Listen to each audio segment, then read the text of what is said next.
அனைவருக்கும் விசாகா சேனலின் அன்பு வணக்கங்கள். இன்றைக்கி நம்ம பித்ருதோஷம் என்றால் என்ன அதை பற்றி பார்க்கலாம்.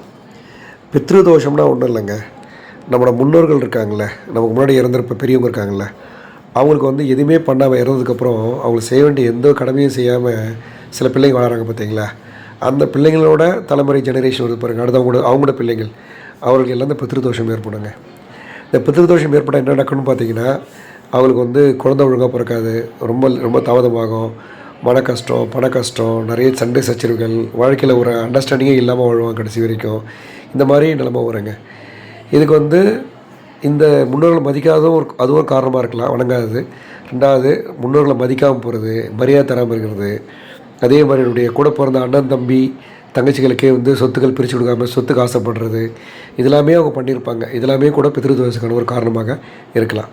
ஸோ அப்போ என்ன செய்யணும்னா, பித்ருதோஷம் உள்ளவங்க உடனே நீங்கள் அருகில் உள்ள ஜோசியரை பார்த்து முறைப்படி அவங்களுக்கு என்ன செய்யணும், அவங்களுக்கு அந்த இறந்தவங்களுக்கு முன்னோர்களுக்கு நம்ம உடனே அவங்களுக்கு செய்ய வேண்டிய கடமையை செய்ய ஆரம்பிக்கணும். அட்லீஸ்ட் நம்ம தெரிஞ்சதுக்கப்புறமா செய்ய ஆரம்பிச்சோன்னா என்ன ஆகுனா, நமக்கு கொஞ்சம் கொஞ்சமாக நிவர்த்தி கிடைக்கும்.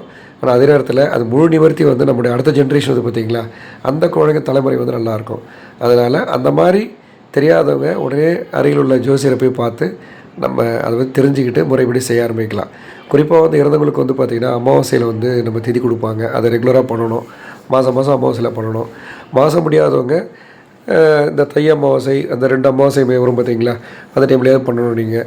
அதே மாதிரி அவங்க இறந்த நாள் அன்றைக்கி அவங்களுக்கு ஐயரை வச்சு திதி கொடுக்கலாம். இல்லை ஐயரை வச்சு கொடுக்காதவங்க, பழக்கலாதவங்க அது என்ன முறை செய்யணுன்றது ஜோசியர்கிட்ட சொல்லுவாங்க. அந்த முறைப்படி நீங்கள் செய்யலாம். ஒரு புது திரி வச்சு படைப்பாங்க சில பேர், அதெல்லாம் செய்யலாம். ஸோ இதெல்லாம் நீங்கள் முறைப்படி பண்ணிகிட்டே வந்தீங்கன்னா மட்டும்தான் நம்மளோட தலைமுறையும் நம்ம பின்வரும் தலைமுறையும் சிறக்கும் என்பது ஒரு நம்பிக்கை. நம்புங்கள், நல்லதே நடக்கும்.